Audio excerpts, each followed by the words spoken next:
прям резко такое облегчение. И вот так я, хочется аж летать.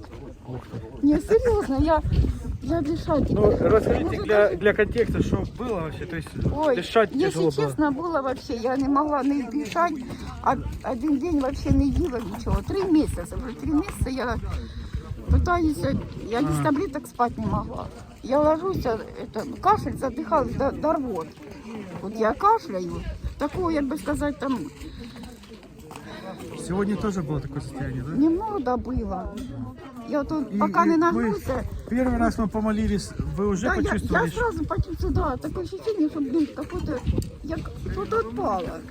Вот в легких стало тише. Это.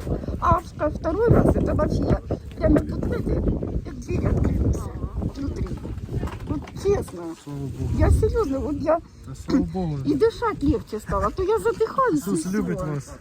Спасибо большое, и дай Бог вам здоровья. И Просто всем скажите вашим- спасибо, Иисус. Спасибо Иисусу. Потому что это Иисус и исцеляет. всем вашим. Это Его сила, это Его... Да, ой, я серьезно, любит вас, это ужас. Это вообще, это я словам не могу Попробуйте, передать. дышать легче, да? Да не то слово, я дышу.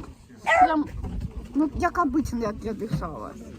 А раньше я дыхать не могла, Вот только... так вот быстро Бог вас исцелил. Слава Ну, Богу. не, серьезно, я просто не Я то, что верю. рада, я прям слов нема. Для вас это спасибо большое. Слава Богу, это Иисус.